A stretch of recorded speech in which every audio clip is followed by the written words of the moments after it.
ഇനി കാണാം തദ്ദേശ തെരഞ്ഞെടുപ്പ് വിശേഷങ്ങളുമായി എൻ്റെ നാട് എൻ്റെ വോട്ട്.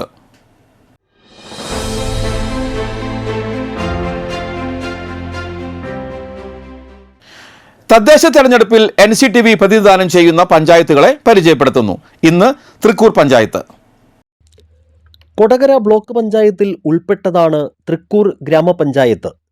കേരളത്തിലെ പുരാതന ഗുഹാക്ഷേത്രങ്ങളിലൊന്നായ തൃക്കൂർ മഹാദേവ ക്ഷേത്രം സ്ഥിതി ചെയ്യുന്നത് ഈ പഞ്ചായത്തിലാണ്.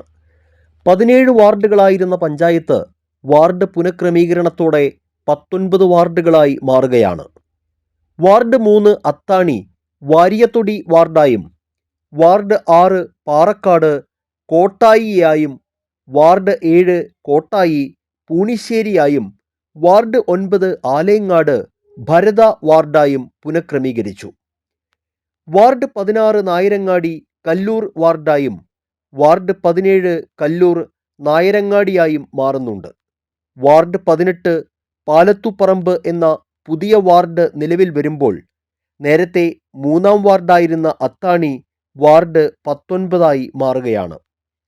ഇവയിൽ വാർഡ് 3 വാരിയത്തൊടി, 4 പള്ളിയറ, 5 മതിക്കുന്ന്, 6 കോട്ടായി, 8 മാവിൻചുവട്, 9 ഭരത, 12 കാവല്ലൂർ, 14 പാലക്കപ്പറമ്പ്, 19 അത്താണി എന്നീ വാർഡുകൾ സ്ത്രീ സംവരണ വാർഡുകളാണ്. വാർഡ് 16 കല്ലൂർ പട്ടികജാതി സംവരണ സീറ്റും, വാർഡ് 7 പൂണിശ്ശേരി പട്ടികജാതി സംവരണവുമാണ്.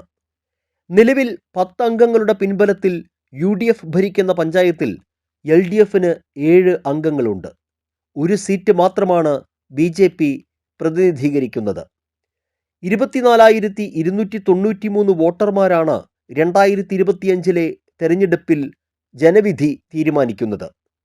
വാർഡ് പുനഃക്രമീകരണത്തിലെ മാറ്റങ്ങളും പുതിയ വോട്ടർമാരും മാറിയ രാഷ്ട്രീയ സാഹചര്യങ്ങളും തൃക്കൂർ പഞ്ചായത്തിൽ ശക്തമായ ത്രികോണ മത്സരത്തിന് വഴിയൊരുക്കുമെന്നാണ് മുന്നണികളുടെ വിലയിരുത്തൽ. വിജയസാധ്യത മുൻനിർത്തി മികച്ച സ്ഥാനാർത്ഥികളെ കണ്ടെത്തുകയാണ് ഇനി മുന്നണികളുടെ ലക്ഷ്യം.